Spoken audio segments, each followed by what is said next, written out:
What's up, everyone? Welcome back to the Pretty Spectacular Football Show, the special edition. This is called The Living Room, if you can't already tell. But as you know, we're going to get into all things football as I do every week. I'm so excited to have my special guest on here. We're going to dive into some amazing things. As you know, tonight's game plan, as I always tell you guys, we have the Audible Alerts coming in. I'm going to give you a little preview of what we're doing with the mock draft, just a little bit. It's called the Way Too Early Predictions for the Mock Draft. We're going to get into some football history because I always got to teach you a little something. And then I have a very, very special guest coming in at the end, and we're going to have the ladies' room. So I'm super excited to get into this. So before I start talking about my Audible Alerts, I do have to welcome in my special guest, which is my previous co-host. I had to kick him off the show, y'all. But Dr. Speck is back. So he is here with me. Super excited. Welcome to the living room. Welcome back to the show. Super excited to have you. And we're about to dive into some Audible Alerts. Are you ready? I am ready. It's been a while. It's been a minute. You know, I had to kick you off your own show. Hey, look, I'll be honest with you. Kickoff is wild, but anyway, but I will say that you've been holding it down, right? Of so course. Just kind of doing your own thing. Yeah. We kind of had, I want to say the vision has changed just a little bit because with you taking over the set and you doing your thing, I just think it gives it a whole lot more, you know, kind of the work. But I'm happy to be back today. But I'm also so very happy to lay it in your lap. Yeah. Okay. So if I know you've watched the show, but of course we introduced it. This first segment is called the Audible Alerts. This is where we give the updates and things that are going on in college football as well as NFL.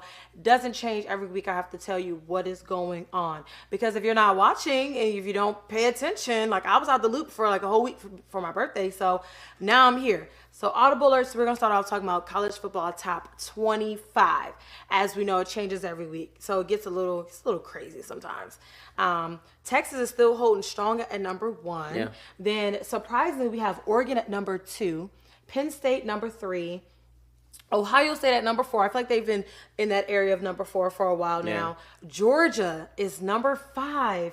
And then you have Miami at 6, Alabama at 7, LSU at 8, Iowa. I'm surprised by that one. That's my surprise pick there. Iowa at 9, and then Big Clemson, not the little one, at number 10. So they've been working their way up the top 25 since the beginning of the season.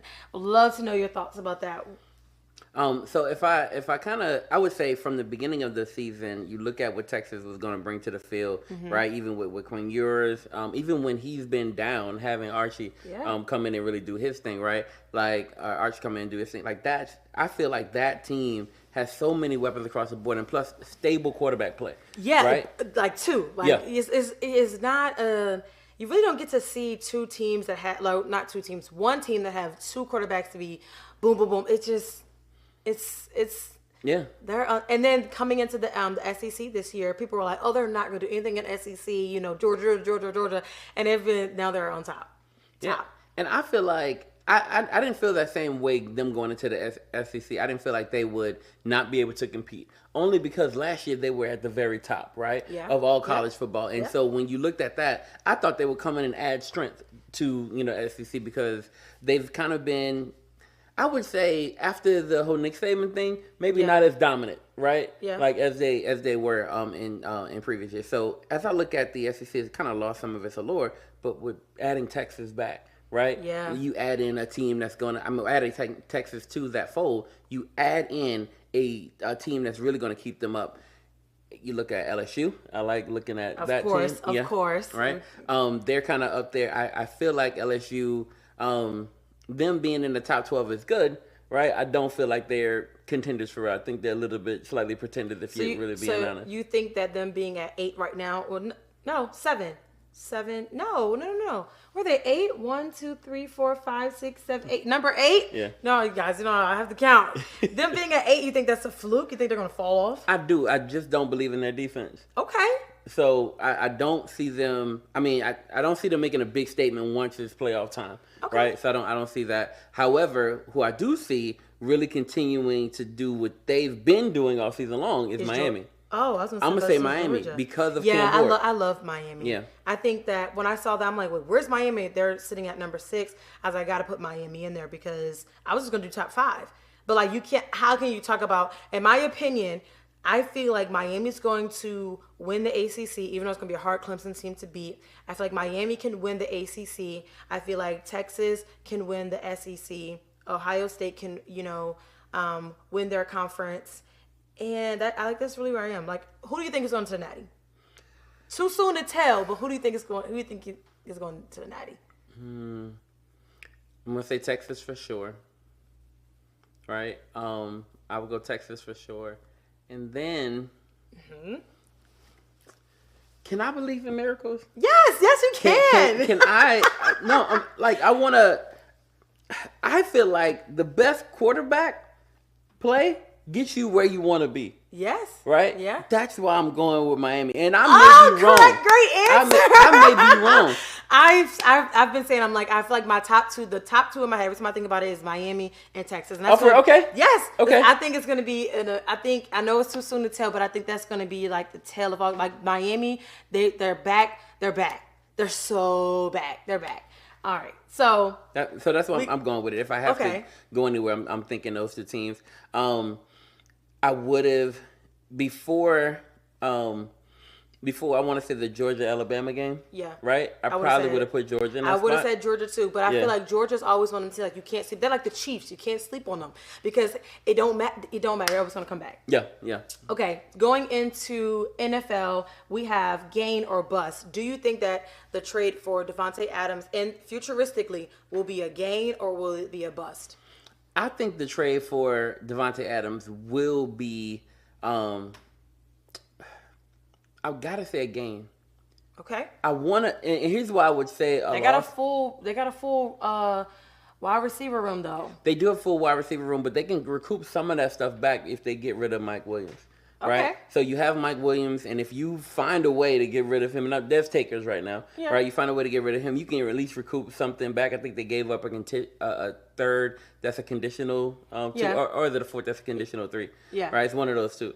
And so I feel like they gave up some stuff, but I think if you're going to make the big investment in Aaron Rodgers work, then you got to go out and get what he wants. If he wants... if he wants Davante Adams, he wants all his friends back. Right. They go and get him. Now, what I don't like is the Robert Saleh situation, right? Yeah, I know I spoke about it on the last show.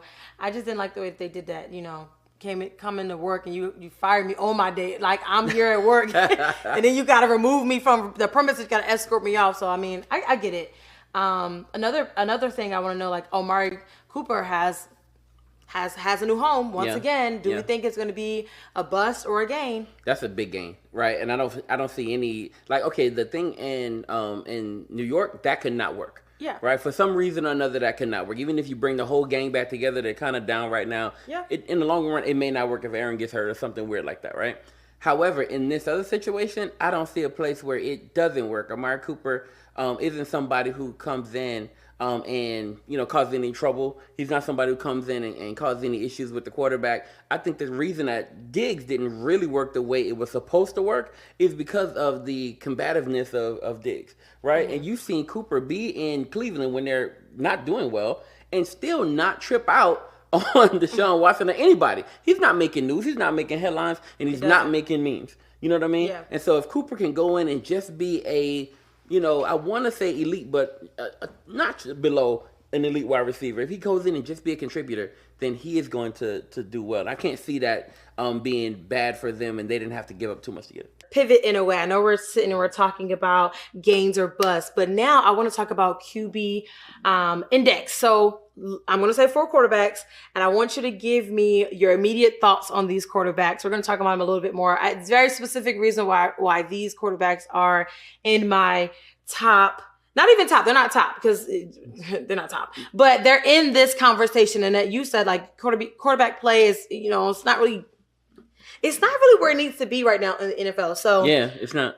I want to talk about it. So, okay, because these are names that people aren't talking about enough, in my opinion. Okay. So Jordan Love. So Jordan Love, I would say, beast I didn't see coming. And I'll tell you why. I did see what he did last year, and he did, look good. Yeah. I didn't know if that was going to carry over into his next year. Was it a fluke? Was it a playoff fluke? Like, I'm just in the playoffs and I'm just here. I'm having a good time. Yep. Yeah, but he got hurt, came off, like, never missed a beat, went right back into it, and now he's playing lights out. Phenomenal. Yeah, he's really looking good. Yeah. Okay, Sam Darnold. Beast I didn't see coming. and here's the reason why. Like, Sam Darnold, not only is Sam Darnold doing what no NFL fan saw coming, right? No Vikings fan, nobody who watched him with the Panthers or watched him in any other place, right? Okay. Nobody saw this coming, but he is doing increasingly well, right? Right now, passer rating at 85.1, right? Last in season, 2023, I think. Last season. So last season, and that's the thing. That's the thing. He did the Meek Mill's like, hold on, wait a minute, y'all thought I was finished. Like 80, you got an 85.1 passing yardage in 2023, and you didn't expect him to come in and play lights out. That's crazy. Right now, I'm gonna tell you why though. But you can no. I'm gonna mention the 85.1, right? I mean, in last year, but even then, he's still in a system. Right? Okay. He's in a system that I think that he's doing a little bit better than you expect, but he still wasn't great last year. I feel like he works in that Viking system. He works in the Viking system, obviously, and he works with the weapons. And nobody saw the relationship between him and Justin Jefferson being what it was. Yeah, and right? they've like I've said like before, they've been building a team and crafting something that's just very beautiful. Which is why I didn't expect them to come in and like be completely horrible. I knew that the Vikings were going to do something. I just didn't know what exactly they were going to do. Yeah. But Jordan Love and Sam Darnold are both within the top 20 of QBRs right now. As we look at them, Sam Darnold is 15 and Jordan Love is 16. So Jordan Love comes in 57.5 QBR and Sam Darnold has an 58.3.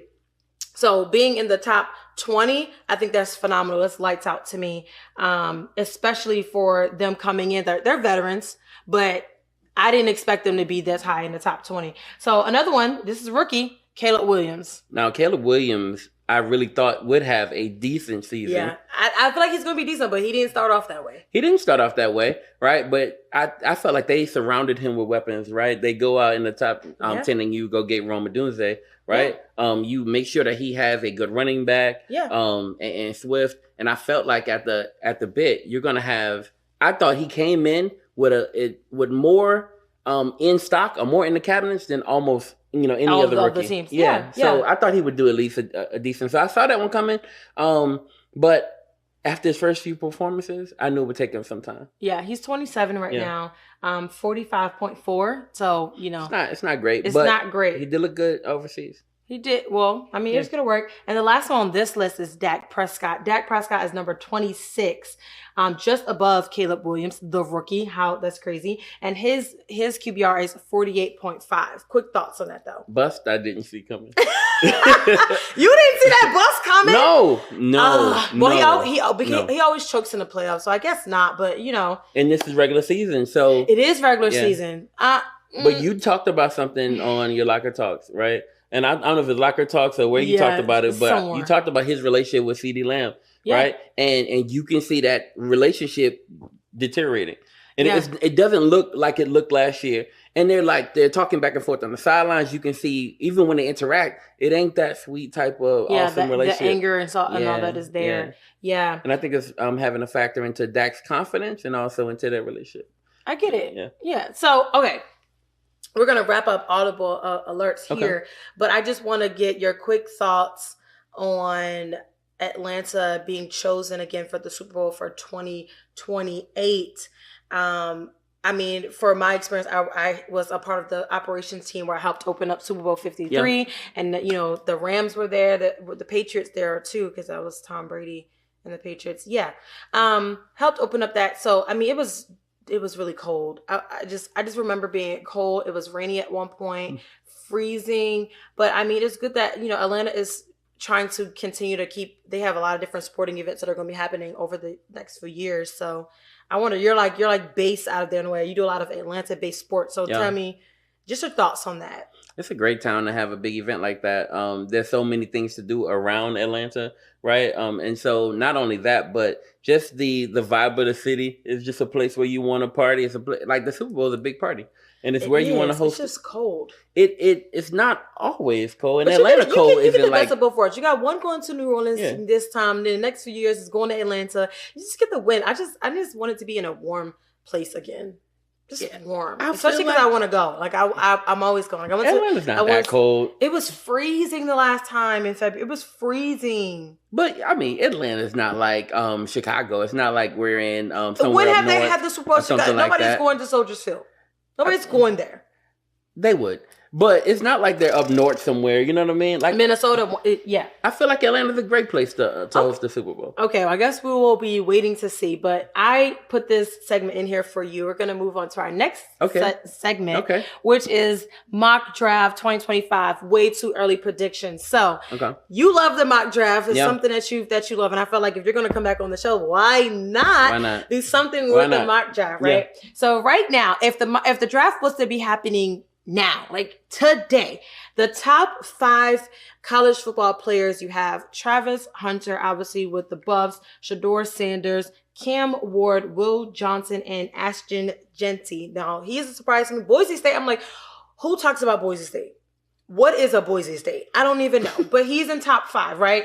And if we had top 5 NFL teams right now, it'll be the New England Patriots, the Carolina Panthers, Cleveland Browns, Jacksonville Jaguars, and the Miami Dolphins. And when you say top 5, you mean like drafting at the top of the draft, right? Yeah. Drafting number 1 would go to the New England Patriots. So out of these top 5 players from college, who would you think the New England Patriots are going to pick out of the top 5? If I got to stay within that, then I would say I'm going Travis Hunter.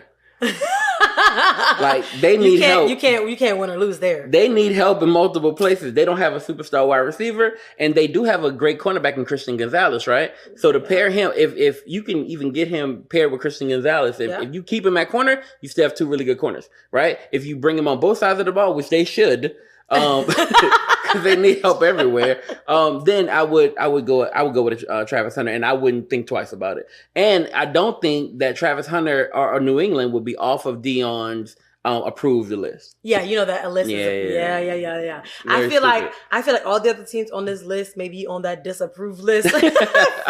Not Jacksonville. Well, okay. So let's say okay, but Carolina Panthers will be pick number 2. Who do you pick off this list for them? If I am, if I'm Carolina, then I go with the best quarterback available. Are you serious? Yes, ma'am. You're done with Bryce. Done. Bryce is out. Done. Andy Dalton is out. Yeah, done. What? I wouldn't think twice about it. What? And here's why. You know these rookie quarterback contracts, right? Like, I know. They're set up in a way where you can move on if you need to. And this is a situation where you need to move on. Dion is not approving that. He's not approving Shedeur going. I'm saying, are you picking Shedeur or are you picking Cam Ward? I'm picking the best quarterback available for them, and I think that's Shedeur. However, because of the Dion situation, right? Then I may go Cam Ward. But you got to pick an answer now. Boom. Then I go Cam Ward. Just because I don't want to deal with the, don't pick my son, whatever, right? I don't want that. So then I would go with, because he will, if he's going to disapprove of any place, it will be Carolina. They've gotten rid of coach after coach after coach, right? Their GMs like every single and year. Owner are very problematic. It's ridiculous, and the organization does not run very well. If I'm his father, I don't want him in that situation. Okay. So no. I would say I would go Cam Ward. It's not a long trip, right? Not a super long trip. No. And I would go get Cam Ward. So that's my pick. Okay, so first off the board is Travis Hunter, obviously. Second, Cam Ward. So if the Cleveland Browns had to draft somebody from this top 5, who were they drafting? If I'm the Cleveland Browns, if it's somebody from here. You got Shedeur, Will Johnson, and Ashton Jeanty. If I'm the Cleveland Browns, to be honest with you. Yeah. I go get a quarterback. but. Okay. But I can't. Right? We're not talking about perfect world, but if you had, fine. If you want to go get another quarterback that's not on this list, who would it be then? Who will they draft? This is your mock draft. Tell me what's on your mind. Cleveland Brown. For them, I would probably. Browns. I would stay on your list. I would go corner if that's the case, right? Okay. Go corner. So Will Johnson. They can go that. They can go that route. Okay. But if I think they should go get a quarterback. So who though? Who do you think that will fit into that program? If I'm them, it's so tough. It is because I would want Shedeur. That's where I would go. Okay. Right? Like if that's my they case, got the money. Look at what they got for Watson. But that's the problem. The Watson problem. The problem is the money? Yeah, that's the problem, right? And so, well, I would be one to argue though. Shedeur, is he going to be good in cold weather in Cleveland? It's frosty up there. Okay, right now he's in Colorado. Yeah, right. It gets a little frosty there, but it's super cold there. And so I mean, and he's way up, right? So the what is it? Altitude. Yeah. So he's playing in high altitudes. He's playing in very like non-favorable conditions for NFL players. There's some players who can't even play up there, right? He's doing well in that situation already. I think he'll be great in any cold city. However, if I'm Cleveland, I'm avoiding all the crap. I'm going with the cornerback. I am. Okay, so Jacksonville Jaguars. Who are you picking? So if I'm Jacksonville, I mean, from the list, we have Ashton Jeanty, which is the running back from Boise State, and Shedeur. If I got still on that list, then I'm gonna go with Jeanty. I'm not getting a quarterback. Right, okay. I have a quarterback already. Yeah, I'm going there. So, but I feel like that could help their run game. Yeah, I mean they need a running game, even though they have Etienne, who's already there. But that's one. But they also have Bigsby, and he's doing pretty okay so far as that backup, right? And so they have some running game, but Jeanty's supposed to be like a game changer. Maybe I go there. I'd look a few different places if I'm them. They need help across the board. They do, right? And they do have a great wide receiver room. I would say that. They already have, what's my guy's name? Brian Thomas from LSU. He came in and he's been playing well, right? So what they're missing, I know they need help in a lot of spaces. There's a lot going on with them. I probably go get a new coach, to be honest with you. Doug is on the chopping block. Okay, so that means Miami Dolphins would then draft Shedeur. Is that your mock draft right now? Is that your mock draft? Are you okay with saying those words out of your mouth, or do you want to leave him in Cleveland? If I'm them, there's a tackle in LSU that I will go and get. Okay. Right? I will go get the tackle from LSU. Okay. The reason is because Teron Armstead is always going through some stuff, right? But the reason I would pick Shedeur, if I go that route, is Miami? The reason I would is because Tua has dealt with so many concussions, and the prevailing conversation this year is, will Tua play again, right? Yeah. And so they're hoping that he does come back and he plays well. However, they're hoping that he can even come back and survive the rest of the season, right? Because how many more hits can you take? Not many. And so he's one hit away from them calling it, basically. So they probably need to move on. And moving on to a Shedeur in Miami would be so sweet for Dion. I mean, it would be any place in Florida for Dion to be fine, probably for his group. But I think he really wants to kind of leave the situation with Shedeur in a great place. But Shedeur would be in a great place and in a great hands and in a great system. Yes. Because if you look at what Tua's doing in that system, it's remarkable. Okay, so when he's healthy. So the mock draft, we got New England Patriots are going to take Travis Hunter. Remember, this is just a way too early mock draft. It's not like a serious one. Too early. We'll do another one. He'll come on the show for sure. But we have New England Patriots with Travis Hunter. The Carolina Panthers are going to take Cam Ward from Miami. The Cleveland Browns are going to go with Will Johnson. Right. And then we have the Jacksonville Jaguars are going to go Ashton Jeanty. And then the Miami Dolphins are going to take Shedeur. Yeah. And that's because I'm locked in on that. Trying to stay on the list. Yeah. Okay. All right. So now this next one that we're going to move on to is going to be football history. Yeah. I think it's really important to be able to, you're an educator anyway. We educate, we teach. And again, just bringing some light to the show. So, when we talk about history, Ohio in itself has a lot of football history. That's where the College Football Hall of Fame is in Canton, Ohio. Cleveland has a lot of history too. Cleveland's actually trying to move out of Cleveland. Like the Cleveland Browns, the mayor's already announced, like the Cleveland Browns want to leave us. They want to go to somewhere more suburban, somewhere else. They want to get out the hood in a way. So Cleveland wants to leave Cleveland, but they have a specific, like we learned today, a specific person that was really imperative and really important in football. So with that, we're talking about the evolution of like black players and coming into the NFL, because we were talking with the team today. We're like, well, in the beginning of time, at the beginning of football, where did these players go after college when they were black players? Where did they go? How did it work? So we were talking about it, and then we found out the very first black pro football player. We're not gonna say NFL because that comes a little bit later, and it was about 1902. That first one that came in was Charles Folis Shelby of the Blues. Well, it was Charles Folis, and he played for the Shelby Blues. Okay, right. So and look, played for the Shelby Blues, and I don't want to come at in Ohio. Yeah. The Ohio League. Yeah. And they were in the American, it's the American Football... American Pro Football Association, something like that. Okay, got it. So I don't want to come at this from a expert standpoint, right? Because to be honest, like we had this conversation and we were like, it sparked from where did black great football players go? Yeah. When it was time, right? Like when they wanted to go pro, where did they go? I think we started talking about the Negro Leagues. Yes. Right, for baseball. Yes, and then it kind of was there a Negro Leagues for football? And the reason I don't believe there was, and if there were, they weren't like a big popular thing. No. But the reason there was not a Negro League for football is because there was ways to get in the football. Charles got in. Charles got in. Charles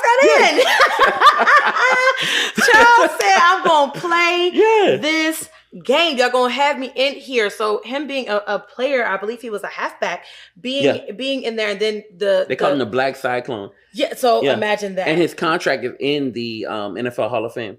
Wow. Yeah. So they actually found it, I want to say around 1975. They went looking for the clues, like, who was the first, right? Right. So most people, if you go look this up, you'll find Kenny Washington. Yeah. Right? And that's kind of who you'll see. And you'll see him, and that's like, he's the one credited for breaking the barrier. Yes, because he was the first black NFL football player. Yeah, and then you have Woody Stroll, offensive player. He was like 6 foot or whatever. 6'4". Yeah, right? So he came in with Kenny, but when you really see Kenny at first, you see articles and things about Kenny, so that makes it that way. He was also like one of the teammates for Jackie Robinson, and at UCLA, right? So it was kind of like, oh, this is so cool, like just having that history of these players coming in and breaking the barrier, the color barrier, as people call it, to really set the tone and become great athletes who made the way. They I would say Charles probably crawled so that way Kenny and Woody could walk, and so that way Doug Williams and Shaq Harris could run. Bob Hayes could run. And I feel like that's just the evolution of where we are in terms of football, especially for like black athletes. Now we have, majority of the quarterbacks right now are African-American. You have some great players, Lamar Jackson, Jordan Love, Patrick Mahomes, CJ Stroud, Anthony Richardson, Jaden Daniels, Caleb Williams, Caleb Williams, Russell Wilson, Spencer Rattler, Justin Fields, Spencer Rattler. How many? Was it Deshaun Watson? We don't really want to talk about Deshaun that much, but Dak Prescott. Yeah, okay. So there's so many. I've named a lot of them already. Yeah. They're black, so like look at how far and how like the way that they've come in so many ways. Like we start off with maybe like one Shelby Blues, he's one of one guy playing with the Shelby Blues. Now, here's the thing that makes this so relevant, right? And I think the reason it kind of came up is looking at, we talked about Negro Leagues for one, and that's kind of how we got there. And what's funny is Buddy, who we were talking about before, actually played for not only the Shelby Blues, right? But Follis he got hurt at a Thanksgiving game, right? And then he went to the Negro Leagues and played baseball. He was the first like Bo Jackson, Deion Sanders at the time, two-sport athlete. So really a dog. And he was like 6 foot. He was 6 foot, 200 pounds. So whatever we're looking for in a current NFL running back, he was already that, right? So dog. However, I think we're talking about this, and why it's so relevant is because Michael Vick and Doug Williams and Shaq Harris and all those guys got together to go and create this show on Prime called the Evolution of the Black Quarterback. Yeah. Right? And you mentioned it earlier, like how we got from wherever we were to where we are now is remarkable. And I think the evolution of the black quarterback brings all that history back into the conversation, back into the fold. Yes. And people were talking about it like a lot. And I just happened to be there when Michael Vick was talking about it with Doug Williams and Shaq Harris. Mm-hmm. And you can see just by their conversation, you can hear in their conversation how proud they were to be a part of that story. The unfolding of an opening of a league where, okay, initially we were there, but then there was a period of time where they wouldn't let us play for real. Mm-hmm. You feel what I'm saying? And then having to re-break the color barrier is what Kenny did. Right, and now there's a plethora of you really can't have an NFL team without men of color. Yeah. So I think 50 almost 53% of the league right now. So over half. Yeah, is over half is African American players, and I mean, you know what it is. Yeah, right? I mean, how can you how could you not? It's kind of like the thing, like you just can't not talk about it, especially when it comes to this part, because history is definitely important. So we have 15 starting quarterbacks in 2024 that are African American. So you know what? I think I named all 15 of them. I made leave one off. Kyler Murray. Oh, I love Kyler, baby Yoda. Yeah. You see what I'm saying? How did I forget Kyler? And Geno. Geno Smith. Yeah. Okay. Geno Smith. Yeah, he'd be running. We had Jacoby in before Drake May took his spot. Yeah, but I mean, he wasn't a starter, but he is a quarterback in the league. Yeah. So I mean, history in a lot of places is definitely important. I think it's super, super duper special to know and understand that history and be able to really see it unfold. And then a lot of these players are also starting to come into the Ring of Honor. And then what Shaq Harris and Doug Williams have done with the Black College Football Hall of Fame and how that's now making a wave and being put into the College Football Hall of Fame and as well as the NFL Football Hall of Fame. It's just something special. I'm going to challenge you. You're gonna challenge me? Yeah. We missed two. We missed two? We missed two. We missed two. Yeah. Okay. We missed two. Okay. And we missed two, and they're close to your heart. I said, you talking about for Pittsburgh? I was like, I listed them already. You list both of them? Yes, I did. No way. And did. For real? Yes. Okay. Good. I was like, wait a minute. What are we talking about? I don't know why I didn't hear Justin Fields. Because you were talking about Spencer Rattler. That's why. Yeah. So, and I don't even know if I can count Spencer for real. I mean, yes, you can. He's starting now. Okay. But I think that was a great way to just talk about our football history. And again, we're going to incorporate that more into the show because that, like I said, history is definitely important. But thank you for coming on the show. I mean, don't go anywhere because we're going to take a commercial break. We're going to do, always got to think the Ozell brand because it's not a brand, it's a lifestyle. And after that, I have a very, very special guest coming on for you guys. I cannot wait to have her come sit on the couch. I'm so excited about it. But again, thank you, Dr. Swag, for coming. It's always great conversation every time we get here. Obviously, he's an educator, a super duper sports fanatic, especially football, especially for the Saints. So we will see him again. We will see him again. He's going to come on again, especially around mock draft time. Yeah. But without further ado, we're going to go into this commercial break. And then when I come back, it's time for the ladies' room. It's not just about the love of the game. It's about dedication and commitment through the process and the patience to endure. There's joy in reaching your goals and peace in knowing you've done all you're supposed to do. Ozell brand. It's not just a brand, it's a lifestyle. As you saw, it's not just a brand, it's a lifestyle. Check out the Ozell brand, sponsors of MTMV Sports. But now we're going to move it on in to the ladies' room, this segment. So I have a very special guest with me, my soror, also my sister in media, V. She has her own show as well called The V Report. And we are going to get into some girl things. Y'all know I love when the girls is on the show. So I'm so excited. So especially ones that can come and talk some football with me. So without further ado, we're going to welcome in V. Hi. How are you doing? I am good. I love your couch. Thank it's you, so girl. comfortable. It's a little something, okay? But no, let's get cozy on up. Just cozy on up. So talking about football, but I want to start with us really talking about being women in sports, women in media, especially, you know, also being sports fans. We're both from the North. We have a lot in common. So we're both from the North. I'm from Jersey. She's from New York. But it's like the same thing. We're sisters in sister states. Yeah. Both Yankees fans, both like the Knicks. Even though I'm a Pittsburgh fan, she's a Giants fan. I don't know how that one happened there, but she's true to New York. Yes, I'm true to New York. And because I'm from Jersey, I can dibble and dab a little bit. So I want to talk about like let people know who you are, right? Okay. You're in sports, you're working in sports. How did this come about? So my whole sports journey was very unique. I use social media. Okay. I am just a Giants fan at the time, just upset and at my team.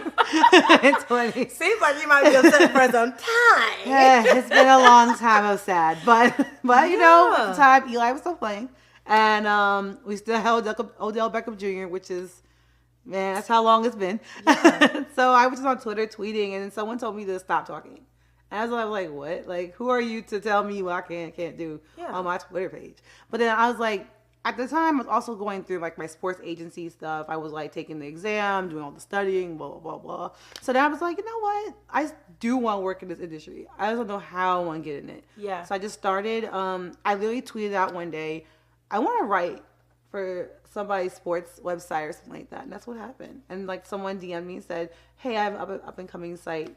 Would you like to write for it? I'm like, yeah, I went to write credentials. Like I have an English degree, so can I write for you? And that's what happened. Essentially, yeah. And went from one website to 15. Wow. Yeah. Okay. So getting it out there. I mean, being in sports, especially with being a woman in sports, it's a hard venture, especially when it's untraditional. Like, not coming in the traditional route of having like, oh, I have a bachelor's degree in mass comm or something like this. My degree is not in mass comm. Yes. Neither is mine. So it's like it's hard, but it's like a lovely journey, right? I love it. I wouldn't want any other way. I didn't want to do mass comm. I had friends that did mass comm in college. I just like, that was such drama to me. I looked at it like, I would hate this. Like, I would hate this every day. Okay. The way they were doing it. Yeah, I feel like it's probably developed a lot more since then. But now, well, I'm not that old, girl. I'm not that old. No, I'm saying like in general, like over the past 2 to 3 years, understanding like the change. Everything is digital now. Everything is super duper digital media. Yeah. Mass comm a few years ago was literally just TV, just television, yeah. Sometimes a little bit of radio. So it wasn't as digitized as it is now. That's what I mean. Like it's changed quite a bit, but I don't think that it was something that was absolutely enjoyable way back when. I feel like people that did mass comm then and just strictly did radio or strictly did TV had to now learn new skills just the same way that we had to learn new skills. I agree 100%. You know, so we're untraditional, but not really, in a way, because we're learning the same things that they had to learn. Absolutely. We just learning a different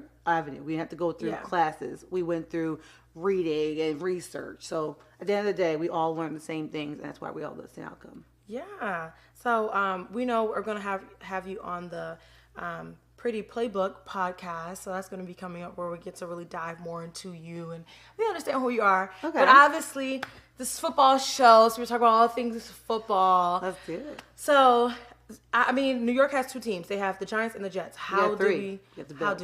Oh, yes, and the Bills. So, how did we get out of those 3? How did you pick the Giants?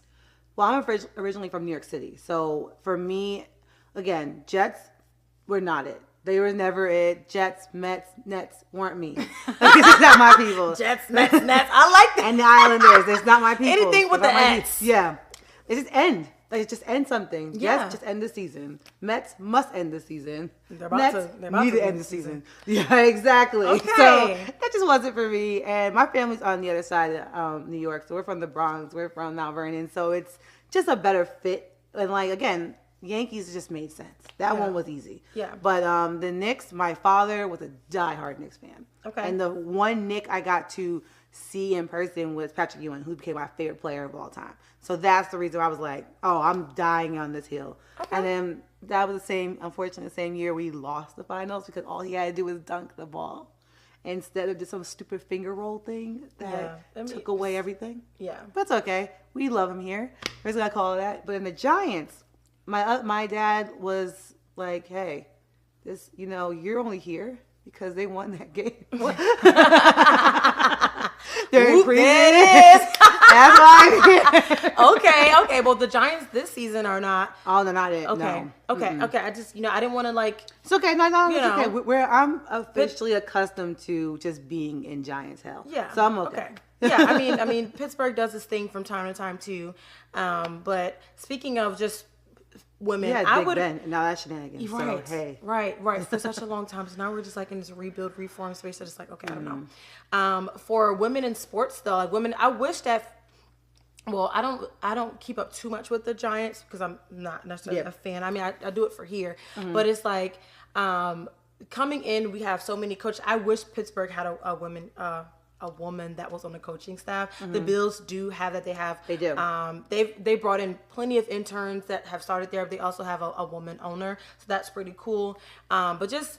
I don't think the Giants have a woman coach on staff either. They did not, no. So, yeah, it's like certain teams have, like Tampa, like for a long time, Tampa Bay had two Super Bowl coaches. One is now with the Titans. So, I think that's cool. But, like, what is that feeling for you when you're like, oh, gosh, we got these women that are coaches in sports? Like, now I think this season coming is at least 10 of them. I think at one time it was about, like, 12 to 15. But there's, like, 10 of them outside of, like, interns and things that are in coaching.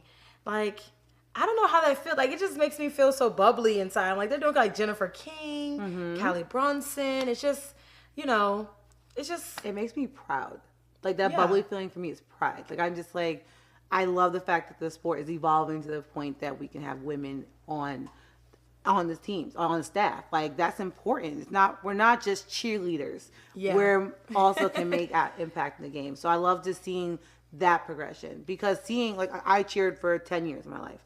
And I cheered in college.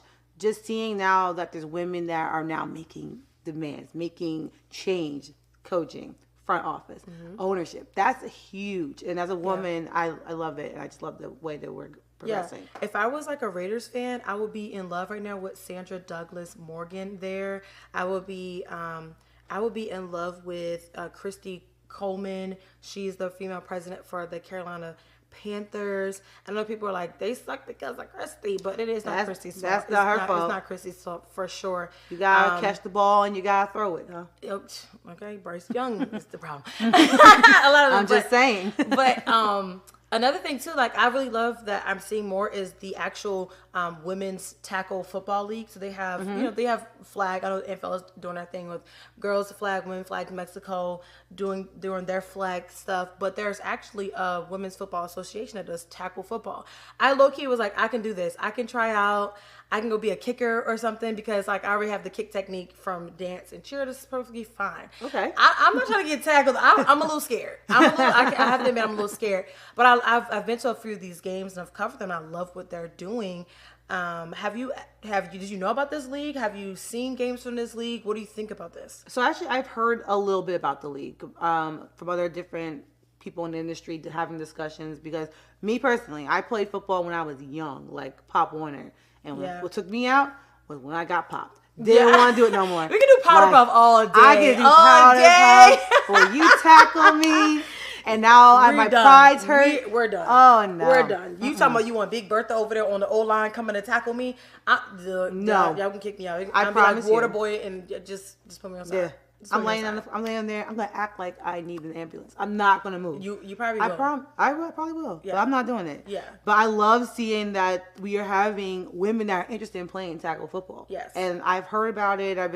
Because like there's like the other football leagues that me personally, I'm like that's for more male enjoyment than it is for female enjoyment. But also those are athletes like the lingerie league and things like that. I feel like that's kind of like making a satire of the fact that those women are extremely athletic. Yeah. And then now seeing that there's a tackle league, I love that. Yeah, they're in like full helmet and pads out there. They're doing their big ones, which is what and a lot of them. I know some of them like personally. We're like the same size. Some of them are smaller than me, and I'm like, you're out there in these pads. Like it makes me feel like I can just do anything. That's why I'm like, I can try out. They're actually about to host tryouts and things for their upcoming season. My hometown, well, it's not really my hometown, but my home state, New Jersey has a team now. So I'm like, this is so cool. They're like the Waves or something. Like their logo is a woman, but like it's a wave. Her hair is a wave. It's just so cool. Atlanta I better see you out there covering it. You know, I might. I feel like I need to be there in the know. You know, just wear my stuff. You know, and they got the same color as the Liberty, so that just makes me happy too because I love the Liberty. Me too. In and out. Oh, so, me too. I feel like I can talk about women in sports all day. Same. Like, we're gonna need way more time than we're. Yes, I know. so much. Okay, so another thing that I really love about sports in general is the fashion. And I know a lot of people are like, oh, this is such a girl's thing. But yeah. Oh my gosh, no. It's a girl's thing. But we're going to talk about. But a lot of the men that are in the NFL, a lot of the men that are like, I love seeing their tunnel outfits, their rival outfits. So fashion is just a thing. I just love seeing all the different, just the styles. Some of the styles are a little wonky for me, but you know, you have like Odell Beckham when he walked, you know, when he was at the Met Gala. You got Joe Burrow just walked in Fashion Week. You got so many different athletes really extending themselves into fashion because it's a way to express themselves outwardly. So I want to know, do you have any favorite fashions that you've seen? I mean, you can't say ever, but it's like ever. But like, what are your favorites? I wonder if we're one and the same there. I'm gonna just within the past few years, 2 years. Ty Young. Okay. The way that woman puts her clothes, like the way her sneakers, I wear heels all the time. I wear heels, I wear flats. I own 3 pairs of sneakers, and they're both pathetic. All 3 of them are pathetic.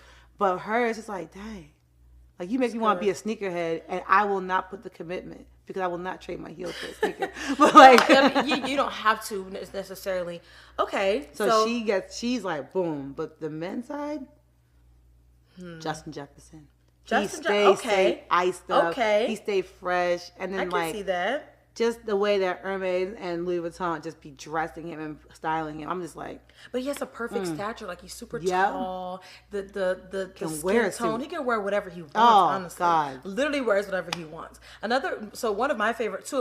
Stephon Diggs does put it on. He does put it on. Yes, he does. He always shows up and shows out. But also Von Miller. For Von Miller to be that big stocky guy. Yes. Like when he wore the Beyonce Alien Superstar outfit that's from Ivy Park. The silver, that's probably one of my favorite ones so far. This is where I was going to put it. But, I mean, I love the fact that fashion is incorporated in that. I like to do Gridiron Glam on the show. So it's like one of my segments that I do on the show as well. So I personally enjoy it. So before we move that segment, I want to definitely bring out Tyrod Taylor. Tyrod Taylor is also one that can from get the dressed. 757. Get dressed and will surprising. It's that's how much is his runway. Yeah, and he eats it every single time. Yeah, I just want to give him that shout out because I give props where they belong. Tyrod, if you ever watch this show, we are fans of your fashion. You eat it up, right? Yeah. Okay. So I mean, we're about to wrap the show and everything. Thank you for being here on the Ladies Room. Really something new that I wanted to incorporate into this show because I feel like women's perspective, talking about sports, and then just getting the things that we enjoy. I think that's important to put there. So I would just say, how we end this off. I want to know right now what team or 2 teams do you think are going to make it to the Super Bowl this year? It's hard. You gotta think about it. Yeah, think about it. Okay. NFC? It's hard. Vikings. Okay. AFC? I'm not going with the obvious one. I feel like Vikings Chiefs. Yeah, that's the obvious one. I'm going to go with Texans. Texans. Okay. Well, there's that. Okay. That's my non obvious pick because obvious of course you go with the Chiefs and then but then again I got to take back the Vikings pick because that can go bad. Real fast, but they're doing pretty good. I don't see the community. I just don't see it. Yeah, I'm gonna go with Vikings and Texans to be different. I like it though. Yeah, to be different. I like it though. I don't know if Mahomes and them are gonna like it, but nah, they don't. We like it. But yeah, I probably get a TikTok about me.